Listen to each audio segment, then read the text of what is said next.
Good morning दोस्तों, मैं संदीप कुमार। मैंने आज आप सबके लिए लेकर के आया सर एक जबरदस्त एक मस्त टॉपिक। ऐसे का मतलब समझ गया ना, चीर देंगे, फाड़ देंगे सर। किसको? सवाल को, तभी रिजल्ट चमकेगा सर। ठीक है, देखिए सबसे पहली बात है ना कि मैं आपको एसएसटी में टोटल टॉप 400 कितना रे बाबा, टॉप 400 ऑब्जेक्टिव क्वेश्चंस करवा रहे थे। ठीक है, जिसका आज हमारा कैमा क्लास है, तो ये दूसरा क्लास है। और मैंने आपके सामने वादा किया और आपसे मैंने प्रॉमिस किया है कि जिस प्रकार से मैथ और साइंस का धुआं धुआं कर रहे हैं, उसी प्रकार से सोशल साइंस का भी धुआं धुआं होगा और हिंदी का भी धुआं धुआं होगा। बट हिंदी का एक स्पेशल टीचर आ रहा है और इंग्लिश का। ठीक है सर, तो वो सब कुछ करेंगे धुआं धुआं सर। बट आप मेरा सपोर्ट कीजिए और आपके लिए तो मैं सर जिंदगी निछावर कर दूंगा। क्योंकि सर देखो, मैं एक ही बात बताऊंगा कि रिजल्ट के लिए टेंशन मत लेना। ठीक है, ये तो बात छोड़िए दो सर, क्योंकि अब की बार मेरा टारगेट है सर कि 482 से भी पार होना चाहिए, क्योंकि ये पिछले बार का रिजल्ट है सर। और अब की बार तो कम से कम 482 से भी तो पार होना चाहिए सर ना, क्योंकि एक्सपीरियंस बढ़ गया, समय बढ़ गया, तो सब कुछ तो रिजल्ट भी तो बढ़ना चाहिए ना। देखिए मेरा टारगेट है सर कि मैं 110% क्वेश्चन लड़ाऊंगा। जितना पढ़ा रहा हूं उतना से बाहर नहीं आएगा। बट आपका क्या दायित्व है कि उसको पढ़ना है, उसके बाद उसको आप पढ़िए। और आप में अगर परिवर्तन नहीं दिखा ना सर, तो संदीप कुमार को छोड़ के चले जाना। बस आप मेरा 5 से 7 क्लास कीजिए। आप में अगर परिवर्तन नहीं दिखा तो सर मेरे को छोड़ देना। मेरा दायित्व ये नहीं सर कि आपका भविष्य बर्बाद कर दूं। अगर मेरे में ये अधिकार नहीं है कि आपका भविष्य में बना दूं, तो मेरे में ये कोई अधिकार नहीं है सर कि मैं आपका भविष्य बर्बाद कर दूं। क्योंकि अगर मेरे में क्षमता ही नहीं है कि आपका भविष्य बना दूं, तो फिर मेरा कोई अधिकार नहीं है कि आपका भविष्य में बर्बाद कर दूं। फिर मैं क्यों करूंगा? नहीं करूंगा सर, क्योंकि मैं इतना बड़ा पाप नहीं कर सकता हूं। ठीक है, आ जाइए सर। आइए क्या कहता है अगला सवाल, थोड़ी सी गौर करना। ये 48 नंबर सवाल है। ठीक है, क्योंकि पिछले क्लास में मैंने 47 तक किया था। ठीक है, और जो पिछले क्लास नहीं देखे तो इस वीडियो के डिस्क्रिप्शन में उसका लिंक है, जाकर के वहां से देख लो और सारे क्लासेस को कर दो धुआं धुआं। ठीक है, उआ का मतलब होता है धुआं धुआं, और धुआं धुआं करोगे क्वेश्चन को, तभी होगा रिजल्ट धुआं धुआं। कहता है सर कि सीमेंट उद्योग का सबसे प्रमुख कच्चा माल क्या है? देखो सर, ये सीमेंट उद्योग जो है ना सर, ये सीमेंट उद्योग कौन? सीमेंट उद्योग जो है ना सर, सीमेंट उद्योग में 60 से 65% जो होता है ना सर, वो आपको चूना पत्थर का इस्तेमाल किया जाता है। ठीक है, मैंने क्या बोला कि सीमेंट उद्योग का सबसे प्रमुख कच्चा माल क्या है? तो सीमेंट उद्योग में 60 से 65% जो होता है ना सर सीमेंट में, वो चूना पत्थर होता है। तो सीमेंट उद्योग का सबसे प्रमुख कच्चा माल क्या है? तो चूना पत्थर है। क्या है सर? चूना पत्थर। कितना प्रतिशत होता है? 60 से 65% होता है। ठीक है, आ जाइए अगला सवाल नंबर। अगला क्या कहता है, थोड़ी सी गौर कीजिएगा। सवाल नंबर आपका 49 होगा। कहता है किस खनिज को उद्योग की जननी माना गया है? देखो सर, किस खनिज को उद्योग की जननी माना गया है? जब बोलेगा उद्योग की जननी तो मारिएगा लोहा। बोलेगा उद्योग की जननी तो क्या मारिएगा सर? लोहा। क्या मारिएगा सर? लोहा। तो क्या मैंने जो बोला वो चमका न जी? अरे एस या नो तो बोलिए न जी। अगला सवाल बोलता है ना सर 50 नंबर कि चरक का संबंध किस देश से था? ये चरक का संबंध किस देश से था सर? श्रीलंका से, भारत से, नेपाल से, कहां से था? तो चरक का जो संबंध है सर, ये चरक नाम सुनने के बाद नहीं लग रहा हो कि ये विदेशी नाम नहीं है। चरक का संबंध जो था वो भारत से था। कहां से था? भारत से था। ठीक है, तो चरक का संबंध कहां से था? तो भारत से सर। ठीक है, आइए अगला सवाल कहता है मरुस्थलीय मृदा का विस्तार निम्न में से कहां है? मरुस्थलीय मृदा का जो विस्तार है वो निम्न में से कहां है? देखो सर, मरुस्थलीय मृदा जो होता है ना, वो सबसे ज्यादा जो होता है वो राजस्थान में होता है। कहां होता है? राजस्थान में होता है। अगर राजस्थान नहीं होता तो गुजरात होता। कहां होता? गुजरात होता। ठीक है, तो मैंने क्या बोला है सर कि मरुस्थलीय मृदा का सबसे ज्यादा विस्तार, मरुस्थलीय मृदा का सबसे ज्यादा विस्तार तो आपको राजस्थान। ठीक है, अगर राजस्थान आपके ऑप्शन में ना होबे तो होबे गुजरात। ठीक है, मैंने क्या बोला कि सबसे अधिक विस्तार मरुस्थलीय मृदा का, अगर आपके ऑप्शन में राजस्थान ना होबे तो होबे गुजरात। ठीक है, ये दो में से एगो पक्का होबे, और जब तक ये दो में से एगो ना होबे तो एक क्वेश्चन ना होबे। हाँ, यानी कहने का सेंस है सर कि अगर ये सवाल पूछेगा तो ये दो में से एक ऑप्शन रहेगा। अगर राजस्थान रहेगा तो राजस्थान मारेंगे, राजस्थान के बाद होता है गुजरात। ठीक है, आइएगा सर अगला सवाल क्या कहता है, थोड़ी सी गौर कीजिएगा। कहता है काली मृदा का दूसरा नाम क्या है? ये सवाल हमको पढ़ाना पड़ेगा रे अरे ये सवाल हमको पढ़ाना पड़ेगा। अगर ये सवाल हमको पढ़ाना पड़ेगा ना, तो समझ लो बाबू कि तुम्हारा शादी में बड़ा दिक्कत है सर। हाँ, शादी करना चाहते हो? गुरुजी नहीं कैसे करेंगे, एकरे लिए तो पढ़ रहे हैं। तो सीधा से पढ़ लो ना रे, बत्तीसा निकाल देते हो खाली। देखो इधर, अरे सर पूछा काली मृदा का दूसरा नाम, तो कौन नहीं जानता है भाई, रेंगूर मृदा। काली मृदा का दूसरा नाम कौन नहीं जानता है, रेंगूर मृदा। अच्छा, सवाल को देखने से नहीं लग रहा होगा कि हकीकत में पूछता वही है जो संदीप मास्टर पढ़ाता है। देखो सर, आप ये चीज केमिस्ट्री में भी पढ़े होंगे, ठीक है। कहता है प्लास्टर ऑफ पेरिस किससे बनाया जाता है सर। प्लास्टर ऑफ पेरिस जो होता है ना, वो किससे बनाया जाता है, तो ये जिप्सम से बनाया जाता है। किससे बनाया जाता है, जिप्सम से बनाया जाता है, ठीक है।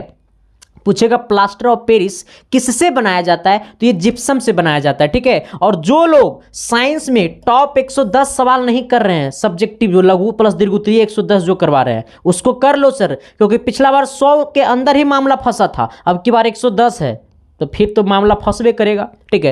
टॉप 90 क्वेश्चन जो मैथ में करवा रहे हैं वो जो नहीं कर रहा है सर, सारे क्लासेस को कर दो धुआं धुआं। साइंस में 400 ऑब्जेक्टिव जो नहीं कर रहा है सर, उसको भी कर लो, धुआं धुआं होगा, ठीक है सर। सारे क्लासेस को कर लो धुआं धुआं सर, तभी होगा रिजल्ट धुआं धुआं, ठीक है। आइएगा सर, अगला सवाल क्या कहता है, थोड़ी सी गौर करिएगा। कहता है भारत में तांबा का कुल भंडार कितना है। देखो एक बात को आप सोच लीजिएगा, ये सवाल एक्चुअली मैं पढ़ा चुका हूं, ठीक है। पूछेगा भारत में, कहां पूछेगा, भारत में तांबा का भंडार, तो 125 करोड़ टन, ठीक है। 125 करोड़ टन पूछेगा भारत में तांबा का भंडार, तो 125 करोड़ टन, ठीक है।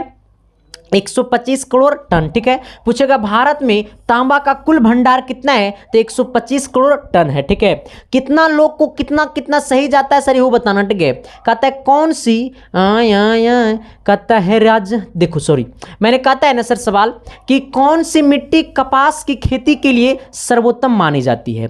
अगर हमको करना होगा कपास की खेती, हमें किसका खेती करना होगा, कपास की खेती, तो कपास की खेती के लिए कौन सी मिट्टी जो होता है वो सबसे अच्छा मिट्टी माना जाता है, तो कपास के लिए हमारा काली मिट्टी जो होता है सर वो सबसे अच्छा मिट्टी माना जाता है, ठीक है। तो कपास की खेती के लिए सबसे अच्छा मिट्टी जो होता है सर वो काली मिट्टी होता है। और कपास की खेती सबसे ज्यादा कहां होता है, तो महाराष्ट्र में होता है। कहां होता है सर, ये महाराष्ट्र में होता है। कहां होता है सर, ये महाराष्ट्र में होता है, ठीक है। हमसे पूछा सर कि कपास की खेती के लिए कौन सी मिट्टी महत्वपूर्ण है, तो काली मिट्टी महत्वपूर्ण है, ठीक है। कपास की खेती सबसे ज्यादा कहां होता है सर, तो ये महाराष्ट्र में होता है। कहां होता है, महाराष्ट्र में होता है। चलिए अगला सवाल क्या कहता है, थोड़ी सी गौर करिएगा सर। कि बचपन का प्यार मेरा भूल नहीं जाना रे, और जैसा मेरा प्यार है जान तुझे किया हूँ। कहता है ना सर कि यूरेनियम का प्रमुख उत्पादक स्थल है, यूरेनियम का प्रमुख उत्पादक स्थल है कहाँ, डिगबोई में या झरिया में या घाटशिला में या जादूगोड़ा में, कहाँ।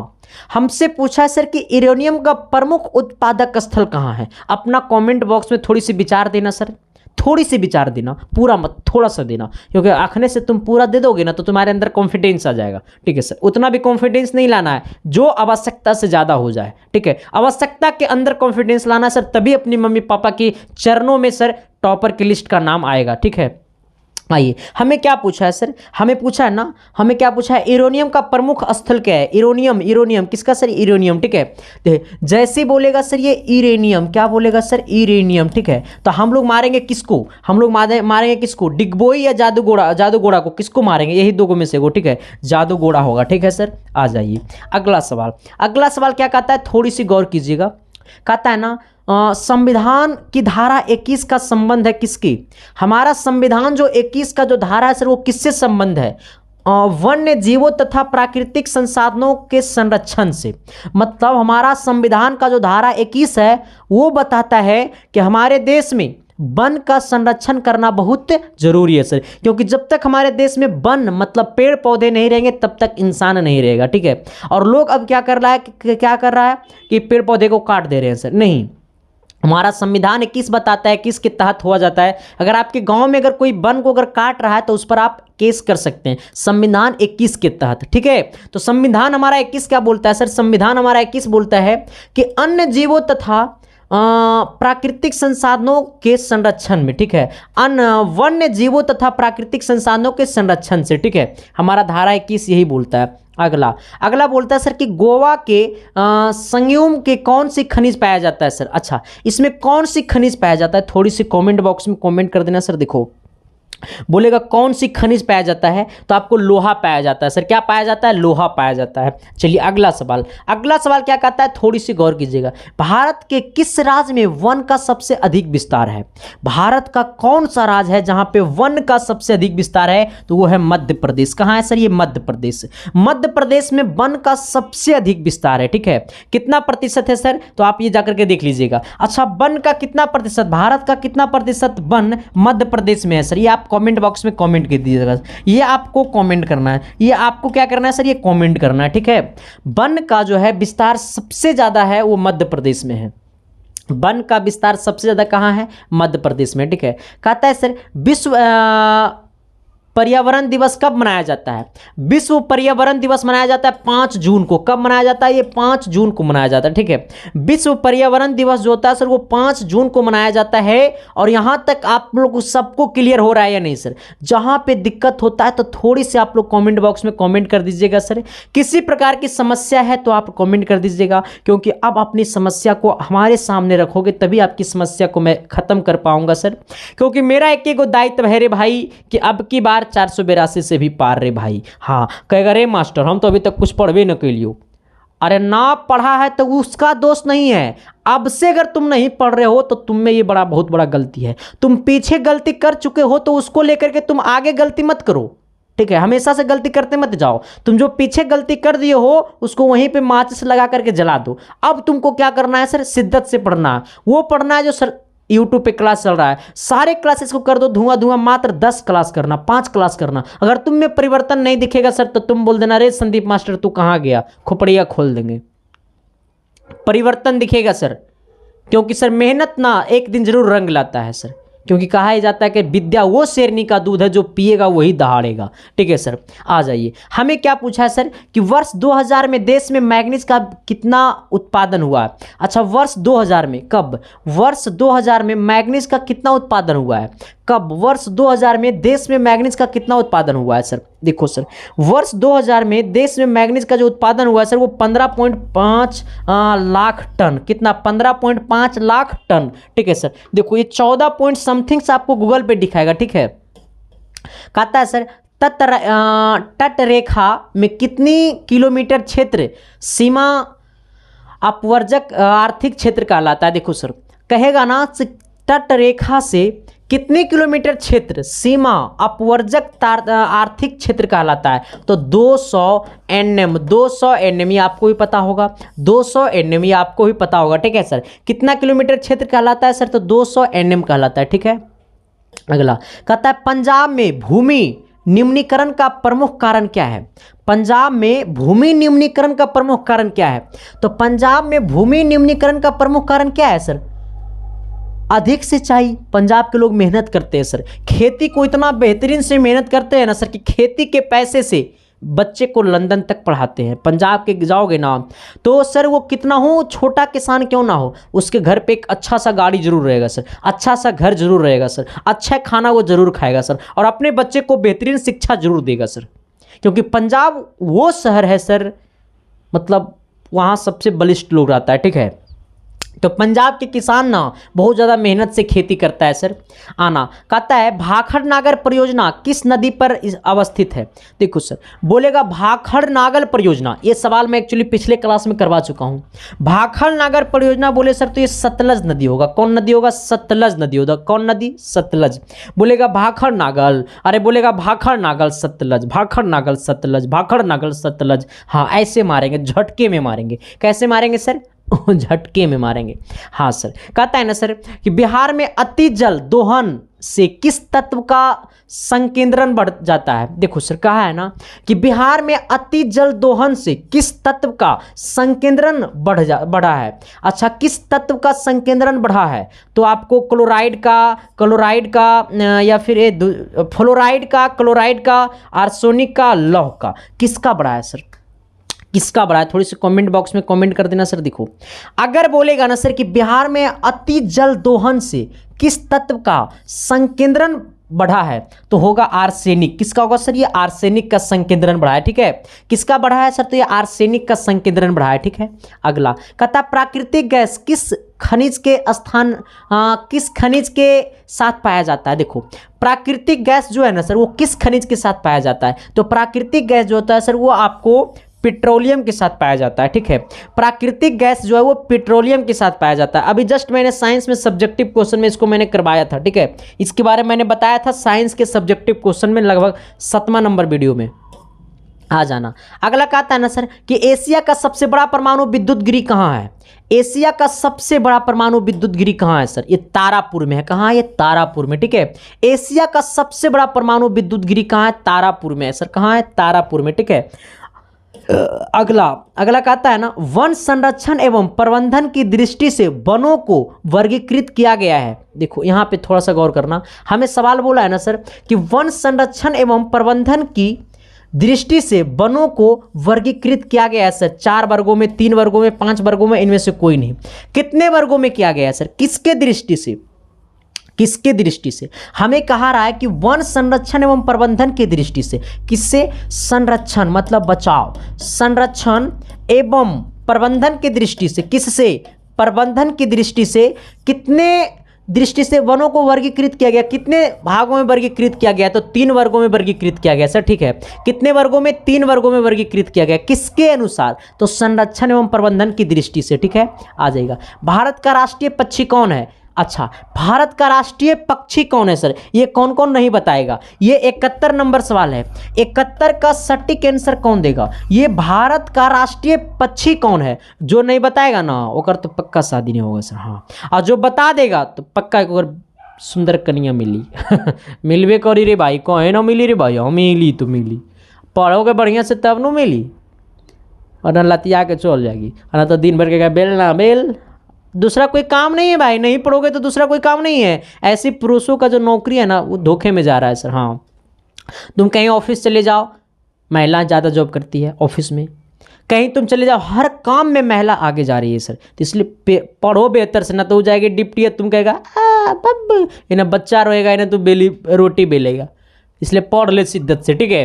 तो भारत का राष्ट्रीय पक्षी क्या है सर? 71 नंबर का सब कोई जवाब देगा। 71 का ABCD तुमको जो लगता है वो जवाब दे दो। कहता है इनमें कौन सा ऐसा जीव है जो केवल भारत में ही पाया जाता है? अच्छा, कौन सा ऐसा जीव है, कौन सा ऐसा जीव है जो केवल भारत में ही पाया जाता है सर? अच्छा, कौन सा ऐसा जीव है जो केवल भारत में ही पाया जाता है? तो आपका घड़ियाला जो है सर वो केवल भारत में ही पाया जाता है, ठीक है। ऑप्शन नंबर ए होगा, ठीक है। अगला कहता है ना सर गोंडवाना समूह के कोयले का निर्माण हुआ था, ये कब हुआ था सर? कितना वर्ष पहले हुआ था? थोड़ी सी कमेंट बॉक्स में कमेंट कर देना। देखो ये मायने रखता है ना सर कि आप अभी तक कितना पढ़े हो, ये मायने रखता है कि अब तुम कितना पढ़ने वाले हो सर, ठीक है। तो अभी से मेहनत करो, शिद्दत से करो, प्यार से करो, मोहब्बत से करो, रिजल्ट एक दिन ऑटोमेटिकली चमकेगा सर, ठीक है। आ जाओ, हमें पूछा है ना सर कि गोंडवाना समूह के कोयले का निर्माण कब हुआ था? देखो सर ये गोंडवाना समूह, एक जैसे कोयला झारखंड में ज़्यादा होता है कोयला, ठीक है। इसी प्रकार से गोंडवाना समूह जब कोयला है ना वो कब इसका मतलब हुआ था निर्माण, ये हमसे पूछा है, ठीक है। तो कब हुआ था सर? थोड़ी सी कमेंट बॉक्स में कमेंट कर देना। 20 करोड़ वर्ष पूर्व हुआ था। गोंडवाना समूह के कोयले का जो निर्माण हुआ था वो 20 करोड़ वर्ष पूर्व हुआ था। कब हुआ था? 20 करोड़ वर्ष पूर्व हुआ था, ठीक है। आइए अगला सवाल। अगला सवाल क्या कहता है, थोड़ी सी गौर करना। अगला कहता है ना इटली और जर्मनी वर्तमान में किस महादेश के अंतर्गत आते हैं? इटली और जर्मनी अभी जो है वो किस देश के अंतर्गत आते हैं? यही बोला कि इटली तथा जर्मनी वर्तमान में किस महादेश के अंतर्गत आते हैं? तो यूरोप महादेश के अंतर्गत आते हैं। इटली और जो जर्मनी है वो किस महादेश के अंतर्गत आते हैं? तो यूरोप महादेश के अंतर्गत आते हैं, ठीक है। किस महादेश के अंतर्गत आते हैं? तो यूरोप महादेश के अंतर्गत आते हैं। कहता है फ्रांस में किस शासन वंश, क्या बोला सर? फ्रांस में किस शासन वंश की पुनः स्थापना बियान कांग्रेस द्वारा की गई थी। बोला सर कि फ्रांस में किस शासन वंश की पुनः स्थापना बियान कांग्रेस द्वारा की गई थी सर? किसको की गई थी सर? थोड़ी सी कमेंट बॉक्स में कमेंट कर देना। बुर्बो वंश की, किसको? बुर्बो वंश की, ठीक है, बुर्बो वंश की स्थापना किया गया था, किसके द्वारा? तो फ्रांस में किस शासन वंश की पुनः स्थापना बियान कांग्रेस द्वारा की गई थी? तो बुर्बो वंश की, किसको? बुर्बो वंश की, ठीक है।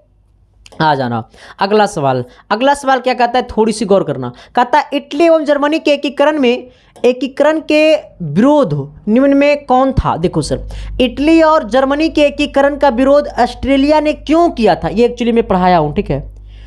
सबसे बड़ा बाधा इटली और जर्मनी के एकीकरण का सबसे बड़ा बाधा था ऑस्ट्रेलिया। ऑस्ट्रेलिया का एक चांसलर था जिसका नाम क्या था? आगे क्वेश्चन डाले हैं, ठीक है।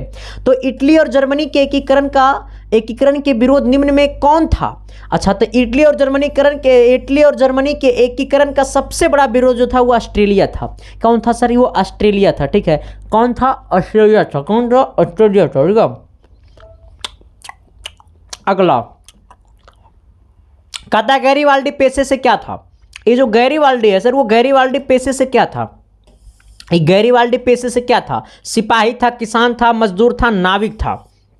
गैरीवाल्डी जो था वो पेशे से क्या था? नाविक था। क्या था सर? ये नाविक था, ठीक है, नाविक था। क्या था रे बब्बा? नाविक था। हाँ। अगला कहता है ना, जर्मनी राइन राज्य का निर्माण किसने किया था? जर्मनी राइन राज्य का निर्माण किसने किया था सर? नेपोलियन बोनापार्ट ने, या फिर नेपोलियन टू ने, या बिस्मार्क ने? किसने किया था? देखो, सबसे पहली बात तो ये है सर, हमसे पूछा क्या है कि जर्मनी राइन राज्य का निर्माण किसने किया था? तो आपको नेपोलियन बोनापार्ट ने किया था। किसने किया था? नेपोलियन बोनापार्ट ने किया था। अगला क्या कहता है, थोड़ी सी गौर करना। कहता है जलवेरिन कैसी संस्था थी? अच्छा देखो, जलवेरिन कैसी संस्था थी? ये जलवेरिन जो है सर वो कैसी संस्था थी? वो थी पहले, अब नहीं। जलवेरिन एक संस्था था जो कैसी संस्था थी, हमको यही पूछा है सर। तो जलवेरिन जो एक संस्था थी वो कैसी संस्था थी? तो वो व्यापारियों के लिए एक संस्था थी। किसके लिए था? ये व्यापारियों के लिए संस्था था, ठीक है। तो जलवेरिन कैसी संस्था थी? तो व्यापारिक संस्था थी, ठीक है। अगला कहता है रक्त एवं लौह नीति का अवलंबन किसने किया? रक्त एवं लौह नीति का अवलंबन किसने किया? बिस्मार्क ने किया सर। ये बात आपको भी पता होगा, ठीक है। बहुत ही पॉपुलर सवाल है ये क्वेश्चन, जो है वो बहुत ही पॉपुलर है सर। पूछेगा रक्त एवं लौह नीति का अवलंबन किसने किया था? तो आपको बिस्मार्क ने किया था। अरे किसने किया था रे बाबा? बिस्मार्क ने किया था रे। अगला कहता है ना सर, कहता है ना एडियानोपुल की संधि किन दो देशों के बीच हुई थी? एडियानोपुल की संधि किन दो देश के बीच हुई थी? तो तुर्की, रूस, यूनान, तुर्की, हंगरी, किसके बीच हुआ था सर? तो ये था तुर्की और रूस के बीच हुआ था, ठीक है। पूछेगा सर ये एडियानोपुल की संधि किन दो देशों के बीच हुई थी सर? तो ये तुर्की और रूस के बीच हुई थी, ठीक है। अगला कहता है ना सर, ये तो हो ही गया। अच्छा, ये कब हुई थी सर? अगर पूछेगा कब हुई तो तब क्या बोलना? एडियानोपुल संधि का कब हुआ? अच्छा, संधि कब हुआ ये पूछेगा तो क्या बोलेंगे? एडियानोपुल की संधि कब हुई? ये तो पूछा था किसके बीच हुई थी? तो रूस और तुर्की के बीच हुई थी। लेकिन कब हुई थी तो ये थोड़ी सी आप लोग कमेंट कर देना। ये हुआ था सर, ये 14 सितंबर 1829 में हुआ था। कब हुआ था? 14 सितंबर 1829 में हुआ था, ठीक है। एडियानोपुल की संधि कब हुई? तो 14 सितंबर 1829 को हुआ था, ठीक है। चलिए अगला सवाल कहता है ना सर, सेडौन का युद्ध किनके बीच हुआ? सेडौन का युद्ध किनके बीच हुआ था सर? ये आप थोड़ी सी कमेंट बॉक्स में कमेंट कर दीजिएगा। हमसे पूछा है सेडौन का युद्ध किनके बीच हुआ था? तो फ्रांस और पर्सा के बीच हुआ था। कहाँ गया रे? फ्रांस और पर्सा के बीच हुआ था, ठीक है। तो हमसे पूछा है सेडौन का युद्ध किनके बीच हुआ था? तो फ्रांस और पर्सा के बीच हुआ था, ठीक है। चलिए देखो सर, ये इंपॉर्टेंट क्वेश्चंस है तो थोड़ी सी ज़्यादा हम डीप में तो बात नहीं करेंगे, बस मैं बता दूंगा सबका। कहता है ना सर अगला सवाल कि युवा इटली संस्था का विकास किया। अच्छा, युवा इटली संस्था का विकास किसने किया था सर? युवा इटली संस्था का विकास किसने किया था? थोड़ी सी एक बार कमेंट बॉक्स में कमेंट कर देना। तो जैसे बोलेगा युवा इटली संस्था का विकास किया तो मेजनी ने किया था। किसने किया था? मेजनी ने किया था सर। ये किसने किया था? मेजनी ने किया था। ठीक है, अगला सवाल। अगला कहता है बिस्मार्क निम्न में से क्या था? बिस्मार्क निम्न में से क्या था? इसका सटीक जवाब और सही जवाब क्या होगा? ये बिस्मार्क जो था सर वो क्या था?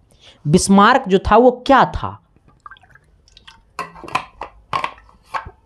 आहा, आपसे पूछा है सर कि बिस्मार्क, ये ना पूछा है बिस्मार्क निम्न में से क्या था? आपसे पूछा है बिस्मार्क निम्न में से क्या था? आ जाओ सर। देखो सर, हमसे पूछा बिस्मार्क निम्न में से क्या था, तो कवि तो नहीं था सर, नाटककार तो नहीं था, संगीतज्ञ तो नहीं था, हाँ कूटनीतिज्ञ था। क्या था ये? कूटनीतिज्ञ था। क्या था? कूटनीतिज्ञ था। ठीक है, अगला कहता है ना सर कि यूनानी स्वतंत्रता आंदोलन के दौरान कौन ब्रिटिश कवि शहीद हुए थे? देखो, जब यूनानी स्वतंत्रता दिवस के दौरान कौन ब्रिटिश कवि शहीद हुए थे? यूनानी स्वतंत्रता दिवस के दौरान कौन ब्रिटिश कवि शहीद हुए थे? थोड़ी सी कमेंट बॉक्स में कमेंट कर देना सर। नहीं करोगे? करना पड़ेगा सर। नहीं कैसे करोगे सर? हाँ, कौन हुए थे सर? वो आपका लॉर्ड बायरन ने हुआ था। ठीक है, अगला कहता है ना कि हंगरी का भाषा क्या था? ये हंगरी का भाषा क्या था सर? थोड़ी सी कमेंट कर देना। हंगरी का जो भाषा था वो क्या था? हंगरी का भाषा था मैगरार। ठीक है सर, अगला क्या कहता है? थोड़ी सी गौर करना। कहता है यूनान के स्वतंत्रता संग्राम में किसकी पराजय हुई? कहता है यूनान के स्वतंत्रता संग्राम में किनकी पराजय हुई थी? तो यूनान के स्वतंत्रता संग्राम में तुर्की की पराजय हुई थी। किसकी सर? ये तुर्की की पराजय हुई थी। किसकी? तो ये तुर्की की पराजय हुई थी। किसकी? तुर्की का पराजय हुई थी। ठीक है, अगला सवाल क्या कहता है? थोड़ी सी गौर कर लेना। कहता है सर यूरोपीय सभ्यता का पालन किसे कहा जाता था? यूरोपीय सभ्यता का पालन किसे कहा जाता था? तो यूनान को कहा जाता था। किसको कहा जाता था? तो ये यूनान को कहा जाता था। ठीक है, यूरोपीय सभ्यता का पालन किसे कहा जाता था? तो ये यूनान को कहा जाता था। ठीक है, अगला सवाल क्या कहता है? थोड़ी सी गौर कीजिएगा। कहता है एक्ट ऑफ यूनियन किस वर्ष पारित हुआ था? ये एक्ट ऑफ यूनियन किस वर्ष पारित हुआ था सर? सवाल बड़ा रोमांटिक है रे भाई। ऐसे सवाल आपके एग्जाम में एकदम पक्का निश्चित रूप से आने वाला सवाल है सर। ये सवाल पूछता भी है। आपसे क्या पूछा है? आपसे पूछा है ना सर कि एक्ट ऑफ यूनियन किस वर्ष पारित हुआ? तो एक्ट ऑफ यूनियन जो है सर वो 1688 में पारित हुआ। कब पारित हुआ? 1688 में पारित हुआ। ठीक है, अगला सवाल कहता है ना सर यंग इटली के संस्थापक कौन थे? ये यंग इटली के संस्थापक कौन थे? कमेंट बॉक्स में कमेंट कर दो। अरे यंग इटली के संस्थापक कौन थे? मैं पूछ रहा हूं कौन थे? मेजनी थे। कौन थे? मेजनी थे। यंग इटली के संस्थापक कौन थे? मेजनी थे। ठीक है, अगला सवाल कहता है सर यूरोप का मरीज किसे कहा जाता था? यूरोप का मरीज किसे कहा जाता था? तो यूरोप का मरीज जो है सर वो किसे कहा जाता था? थोड़ी बहुत कमेंट बॉक्स में कमेंट कर देना। सवाल तो बड़ा मनोरंजन वाला है रे भाई। तो यूरोप का मरीज बोलेगा ना, यूरोप का मरीज किसे कहा जाता था? तो ये आपको तुर्की को कहा जाता था। किसको कहा जाता था सर? ये तुर्की को कहा जाता था। ठीक है, यूरोप का मरीज किसे कहा जाता था? तो तुर्की को कहा जाता था। किसको? तुर्की को कहा जाता सर। ठीक है, अगला सवाल क्या कहता है? थोड़ी सी गौर करिएगा सर। अगला सवाल कहता है ना मेटरनिक कौन था? देखो, यही जो था ना मेटरनिक, यही किसके एकीकरण में? इटली और जर्मनी के एकीकरण में सबसे बाधा जो ऑस्ट्रेलिया था ना, यही था। चांसलर था कौन? मेटरनिक ने था। ठीक है, कहाँ का चांसलर था? तो ये ऑस्ट्रेलिया का चांसलर था। ठीक है, यही एकीकरण होने नहीं दे रहा था। तो हमसे पूछा है मेटरनिक कौन था? तो ये चांसलर था। कहाँ का? ऑस्ट्रेलिया का था चांसलर। ठीक है, मेटरनिक कौन था? तो ये चांसलर था। कहाँ का? ऑस्ट्रेलिया का था। कहता है कार्बोनरी की स्थापना किस वर्ष हुई थी? कार्बोनारी की स्थापना किस वर्ष हुई थी? 1810 में, 1815 में, 1830 में, 1848 में। कार्बोनारी की स्थापना किस वर्ष हुई थी? कार्बोनारी की स्थापना किस वर्ष हुई थी? तो 1810 में हुई थी। कब हुई थी? 1810 में। कार्बोनारी की स्थापना किस वर्ष हुई थी? तो 1810 में हुई थी। कब हुआ था सर? 1810 में। अगला कहता है सर, इंडिका पुस्तक के लेखक कौन है? इंडिका पुस्तक के लेखक कौन है? इंडिका पुस्तक के लेखक कौन है सर? थोड़ी बॉक्स कमेंट बॉक्स में कमेंट कर देना। इंडिका पुस्तक के लेखक कौन है? इंडिका पुस्तक के लेखक कौन है? तो मेगास्थनीज। कौन थे? मेगास्थनीज। इंडिका पुस्तक था जो बहुत ही प्रचलित पुस्तक है सर, जिसका लेखक कौन थे? तो लेखक थे जो अब नहीं रहे इस दुनिया में, मेगास्थनीज। क्या था? मेगास्थनीज। मेगास्थनीज कौन थे? मेगास्थनीज कौन थे? मेगास्थनीज। ठीक है। अगला सवाल, अगला सवाल कहता है ना कि भारत संविधान के अनुसार भारतवर्ष को घोषित किया गया है। भारत संविधान के अनुसार भारतवर्ष को क्या घोषित किया गया है सर? हमारा ये भारत संविधान के तहत, हमारा भारत संविधान के अनुसार भारतवर्ष को घोषित किया गया है क्या नाम से? तो भारतवर्ष को घोषित किया गया धर्मनिरपेक्ष राज्य से। किससे? धर्मनिरपेक्ष राज्य से। मतलब भारत संविधान, भारतीय संविधान, भारतीय संविधान के अनुसार भारतवर्ष को घोषित किया गया है धर्मनिरपेक्ष राज्य से। ठीक है। अगला सवाल, अगला सवाल क्या कहता है सर? थोड़ी सी गौर करना। अब आपका टोटल सवाल मैंने कितना करा दिया सर? टोटल आपको मैंने टोटल 95 क्वेश्चंस को खत्म कर दिया हूं। ठीक है। अब बाकी क्वेश्चंस आपको क्लास नंबर 3 में मिलेगा। और जो भी लोग चैनल पे नए हैं सर, तो चैनल को सब्सक्राइब कर देना और बेल आइकन को प्रेस करके दोस्तों को भी शेयर कर देना। सर ये क्लास कैसा लगा एक बार अपना विचार कमेंट बॉक्स में कमेंट कर देना। बाकी सर ये सब कुछ आपको शिद्दत से पढ़ना पड़ेगा। मैं एक ही बात बोलूंगा सर कि शिद्दत से पढ़ो, शिद्दत से रिजल्ट दो। ठीक है सर। ना बाबू सोना, ना कुछ, ना 2 महीना, 2 महीना ओनली फॉर पढ़ाई से प्यार कर लो। ठीक है sir. Thank you sir, love you. बाकी मिलते हैं आप सबके बीच अगली क्लास में। तब तक के लिए bye. Thank you, love you.